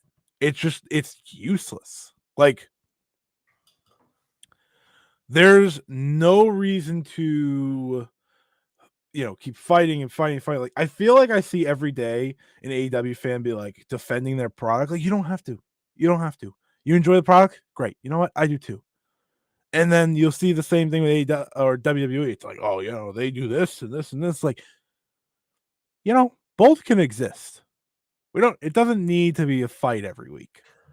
Well, I pretty much agree with you. And in terms of the culture war that WB fans and AEW fans are obviously mostly having, I slightly push back on just enjoy the product specifically, because just enjoying the product with WWE creates that blissful ignorance of the Vince McMahon stuff and the WWE suing stuff.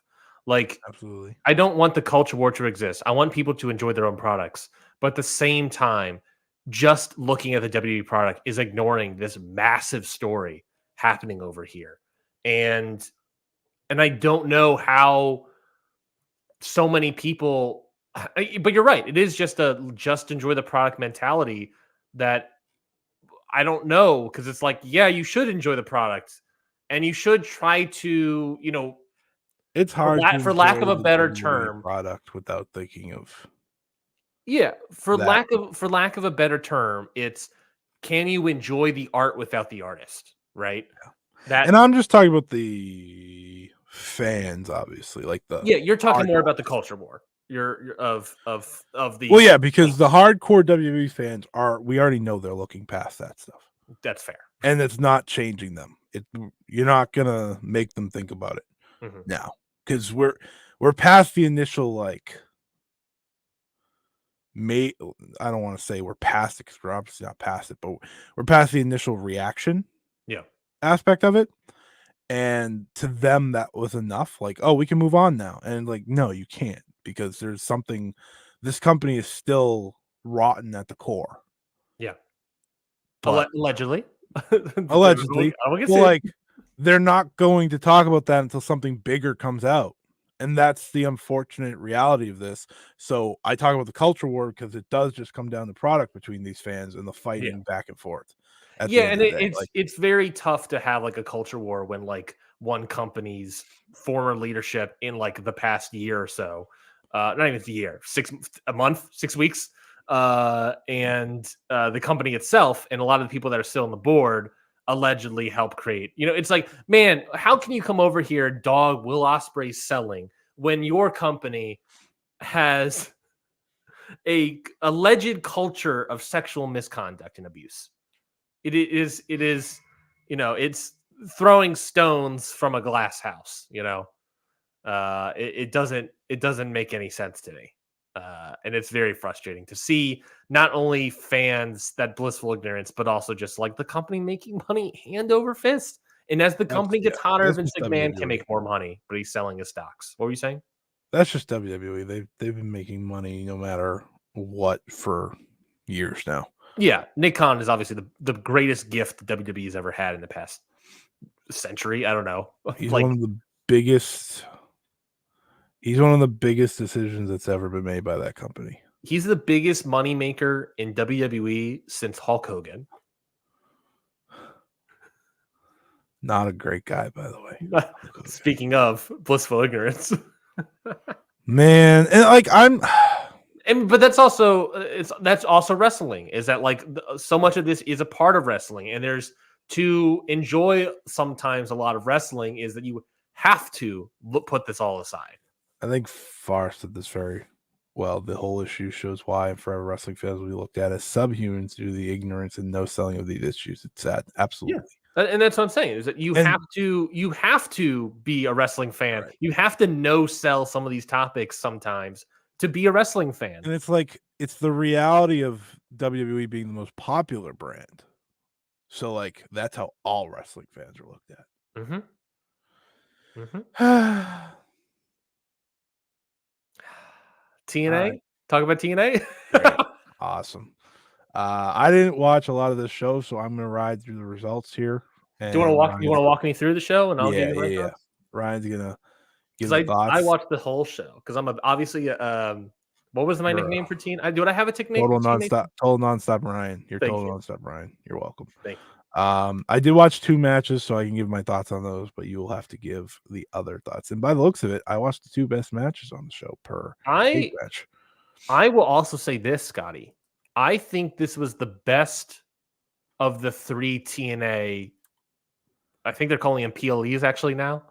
I think this is the best of the 3. Not by much, but I think it has been the best of the 3. There was a lot of good to really good matches on the show. All right, so the show kicked off with Nick and Nemeth without the IWGP Global Heavyweight Championship. Fully thought there was a title match here. Apparently there wasn't. Yep, defeating Steve Maclin 14 minutes and 22 seconds. I'll just say I thought this match was really good. Yeah. I thought this was the match of the show of the 2 matches I watched. I thought Nemeth looked great. Macklin freaking rocks, dude. I love Mhm. this guy. And I think I'm upset that they can't run it back. But if Macklin resigns, which I don't know for sure. He's Um, trying to put feelers out that his contract's up. So yeah, if he does resign and Nick Nemeth wins the TNA World Title, I would love to see them run this back at like Bound for Glory or something. Truthfully, yeah, yeah. I mean, it kind of goes to a talking point that we've kind of had on this show before is that Steve Macklin is probably one of the more underrated guys on TNA's roster. in Um, wrestling, in wrestling, I think that's fair as well. He's underrated. His world title run, albeit short, was very interesting and got a great match at a PCO. Who is how old is he? This man, 56 years old. So he's very underrated. Putting him with Nick Nemeth is a very good idea. This is, I think, Nick Nemeth's best match, in my opinion, since yes, returning. I agree. It was very good. It was very good. And Steve Macklin, of course, did a spear to the outside because Nick Nemeth moved out of the way and he just killed himself, and it was awesome. Yeah, that rocked. TNA World Tag Team title, The System, Brian Myers and Eddie Edwards defeated ABC, Ace Austin and Chris Bay to become the new TNA World Tag Team champions. Got to be honest, better than I expected. When you look at this on paper, you're like Eddie Edwards and Brian Myers. What? Winning the title? Who cares? But honestly, it was way better than I expected. Ace Austin and Chris Bay are obviously good. Eddie Edwards and Brian Myers, I think they've found themselves as a tag team. I'm glad they figured that out as they win the tag titles here. Winning the tag titles, putting on them, and taking off of ABC, I think I'm actually okay with. ABC Depends on the follow-up for ABC for me. I think that's completely fair. ABC, I think the tag titles were running a little stale. Yeah. Following the Grizzled Young Vets. Did they cheat to win? The system, I don't recall. I don't think they did. I'm trying to remember, So but the I don't. Grizzled Young Vets just stink. Yeah. Well, they took. I mean, again, the reason I'm also looking at this TNA stuff is that they're in the new era. What are they doing? They took Grizzled Young Vets out of not have the win the titles, and then had them team up with Mustafa Ali to create this new bigger faction. So that's cooler trio. Yeah, I'm actually more into that, and then having ABC a little stale title reign now, putting on something new. They're especially a group like the System, a group that needs titles for their gimmick. I think will work. The System, obviously, by the way, exactly like the Kingdom, in the sense that they have a name where it is the something, and they all wear black and silver. Should be noted that the new faction you were talking about, Mustafa Ali and Grizzled Young Veterans, their name is We Are NXT. Anyways, that's not true. Just want everyone to know that, but kind of funny that they put them together. No DQ match. PCO defeated Khan in 8 minutes and 22 seconds. This match has a 4.80 rating on Cage Match. Yeah, I mean, it was just another one of those no DQ screw job stuff. I will say I liked it more than their last no DQ match at the last pay-per-view, but it was still, whatever. It's TNA. If you like PCO and his nonsense, then you'll like this match. This is very important. TNA Knockouts World Tag Team titles. Spitfire, Danny Luna and Jody Threat defeated MK Ultra, Killer Kelly, and Masha Slamovich in 2 minutes and 34 seconds to win the tag belts. Scotty, I have great news. Yeah. So let me run down this match for you. Yep. MK Ultra comes out and attacks Spitfire at the entrance ramp when they're making their entrance. And they beat down Spitfire or whatever to get some heat. Then the match starts. They take out Danny Luna basically for the entire match, obviously, and it's Jody Threat against Masha Slamovich. They wrestle for probably 2.5 minutes straight. Just the match is 2.5 minutes. Then Masha Slamovich tags in Killer Kelly. Killer Kelly gets to the ring, is rolled up and pinned, and they lose the titles. Following the match, Scotty, there's dissension between Masha Slamovich and Killer Kelly. Masha Slamovich pushes Killer Kelly, angry at Killer Kelly, and then walks out. I have great news. A listener very apparent. People, the booking office of TNA are listeners of this show because they are doing what's right. They're doing what is correct by breaking up Killer Kelly and Masa Slamovich and making Killer Kelly look like a scrub on the way out. Get her out of here, baby. Well, she has fans, man. Yeah, and guess what? I'm not one of them. Get her out of here. Oh, God. They made her look like a scrub. She goes in, doesn't wrestle at all, gets rolled up for the pin, and then Masha's like, you idiot, and then leaves. The big match they have now is Jordan and Masha for the belt. So, I think we're going to get a blow off, obviously, to this tag team, Killer Kelly versus Masha Slamovich. We're going to get that. I know you're excited. I'll strapped in, baby. But I think it's obvious that I think they're probably teeing up Masha to challenge Jordan Grace at some point. Yeah, it's got to be the start of some sort of singles push. Especially she is positioned more as the heel in this feud. Yeah. Her against a heel Masha Slamovich against Jordan Grace is obviously, I think, the main. The real. And that's probably Bound for Glory. That feel like enough time? Sure. Was it August? That's definitely plenty of time. It's September, I think. Yeah. Okay. That's definitely, that might be too much time. But yeah, anyways, that's the next big time match they're probably gonna do. Hammerstone defeated Josh Alexander 18 minutes and 19 seconds. I thought this match was never ending. Yeah, I did not like it. My big take coming out of this match is I did not like it as much as their hard to kill match. Yeah, but Hammerstone won. Yeah, what it did do was establish Hammerstone as a heel. And kind of set up a third match. So I think it did a good job in that regard. And obviously the follow-up is going to be the point there. But the match wasn't as good as their first. It just felt way longer. How long was their first? I can agree that. I can definitely agree to that take because I didn't think it was that strong. Their first match was 14 minutes and 58 seconds. Okay, so this was like another 3 minutes, basically. Yeah, which you definitely felt watching it. Next up it was still pretty good. It just was too long. Was We Are NXT, the Grizzled Young Veterans, and Mustafa Ali versus defeating Time Machine, Alex Shelley, Chris Sabin, and Kushida. The latter half of this card here, starting with this match, looks better than it was per se. And I shouldn't say that fully. This match wasn't as good as I thought. It was probably the best of the three in the last three. Was it that? You weren't feeling Xia Brookside? No. It turns out I wasn't. Actually, no. This was actually my favorite match of the show. I'm looking at my matches rating. Favorite match of the show? Yeah.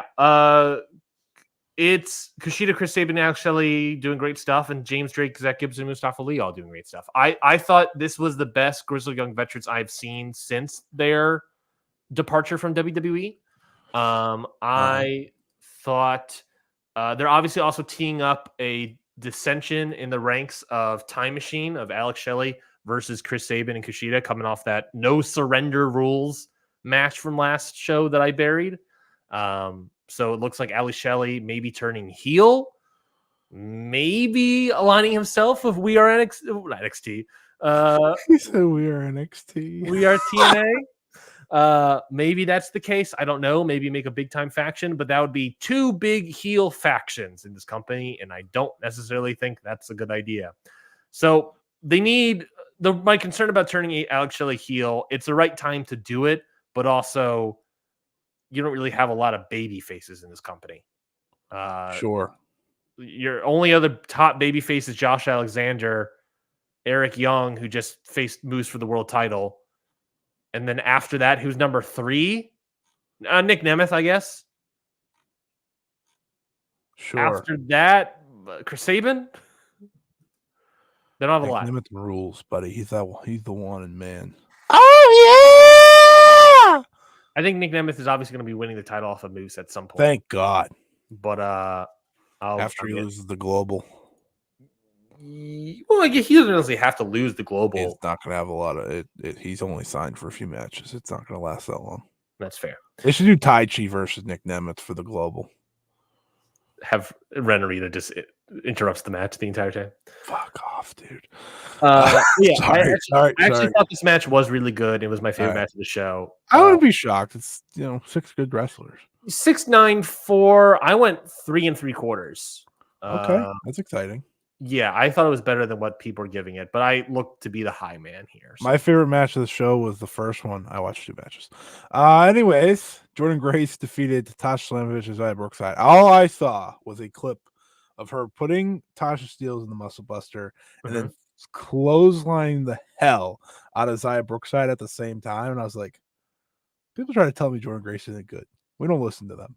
Yeah, she's really good. She's awesome. She's peak Jordan Grace right now. There was also a clip out there of, I want to say Jordan Grace had Tasha Steelz and sort of a whatever that move is, where she's holding her foot and then she's gonna like fall backwards and like throw Tasha Steelz into like the turnbuckle. You know that spot? I forget what that's called. Gonna eat her? Yeah. So she's holding her, and then somehow she like picks up Zaya Brookside at the same time, and then does like a double swing with the two of them, and that was cool looking. But the match itself, those are the cool clips, and that's pretty much it. The match itself was good, I guess, but I wasn't too into it. Zaya Brookside, it's a Zaya Brookside and Tasha Steelz a 3-way is perfectly good for me because that means I don't necessarily have to see them in a singles match against Jordan Grace. TNA World Championship Moose successfully defended Eric Young when Frankie Kazarian helped cost Eric Young the match. Yeah, another match that I was like, this could be better, should be better, but wasn't better. I think part of the problem with Moose is that like I think he's obviously gotten way better as a wrestler, but he still has so much stink on him that he can't get rid of. Like I think Moose is a better wrestler than the stink on him, but the stink wears him down so much that you just can't get the crowd at all invested in whatever he's doing. Maybe there's an evil argument to Moose where maybe if you turn him face, that would be a good idea. Did TNA really not tape anything? No, I think let's see their website. I just made an insane take that I'm surprised he had no reaction to. What did you say? I said Moose should turn babyface. They don't tape anything until March 22nd to the 23rd. Oh, that looks weird. Like in 2300 Arena, and then April 20th, the day before Dynasty, get into it. TNA Wrestling Rebellion. Oh, I forgot Rebellion in the thing of big shows. That's on me. That's a big show. That's one of their pay-per-views. Like actual pay-per-views. An actual pay-per-view in Las Vegas, the Palms Casino. And then they got Under Siege May 3rd. And that's all they have so far announced. Oh man, I can't watch a big TNA show for a while. But I thought the show was good. I thought, like I said, I thought it was better than everything else. Nothing on here was, I think, overtly bad.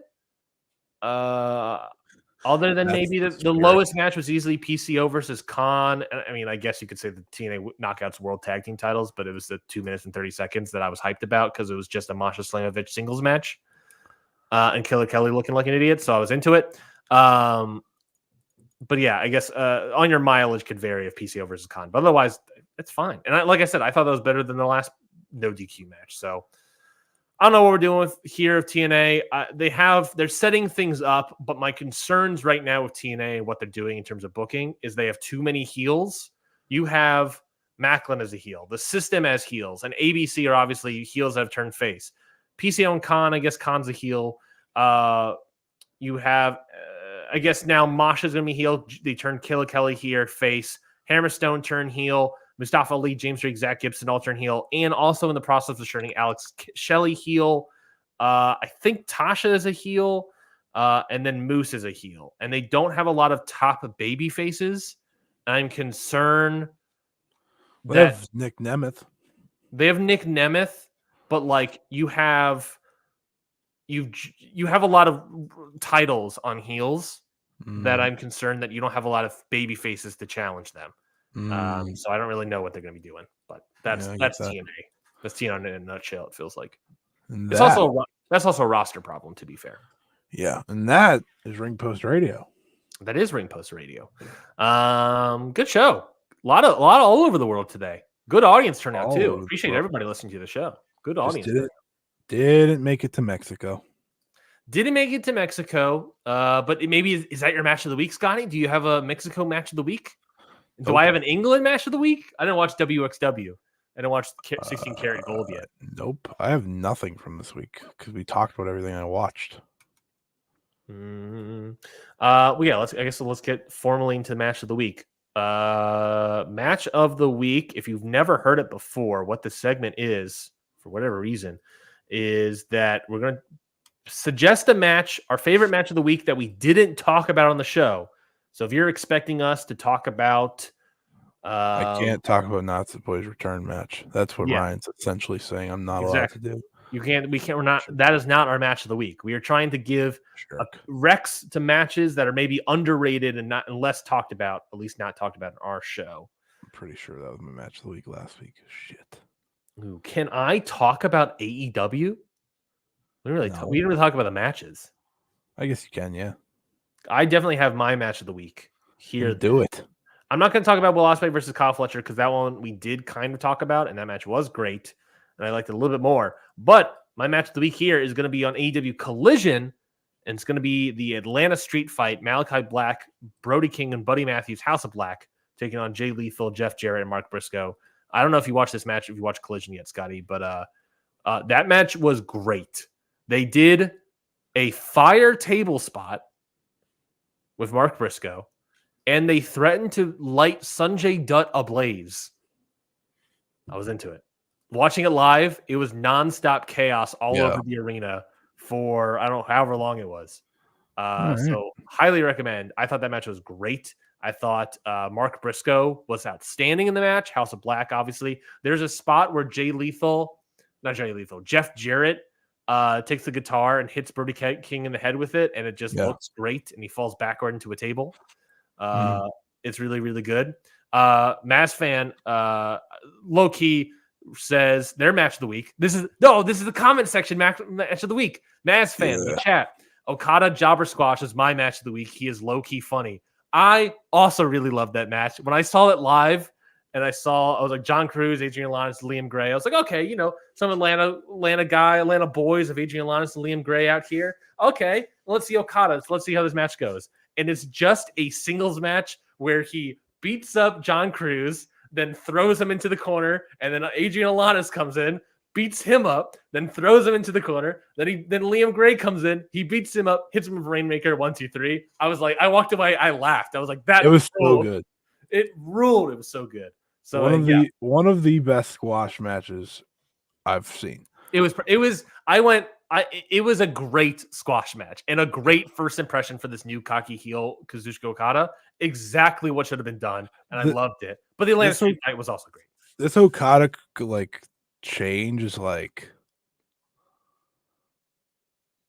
think the difference is it's like bringing together the beginning of last year, Okada, and the beginning of his Rainmaker run, and making it one, and it's fucking incredible. My match of the week, since I can't talk about any of Stardom, you jerk.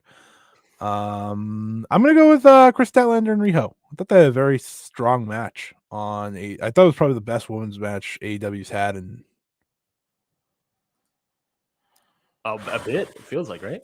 Yeah. Well, we know Tony ain't helping, so. And I'm not talking about Khan. Talking about Storm. No. That match was really good. I really enjoyed that one. I didn't watch much besides Stardom this week and AEW, so that's fair.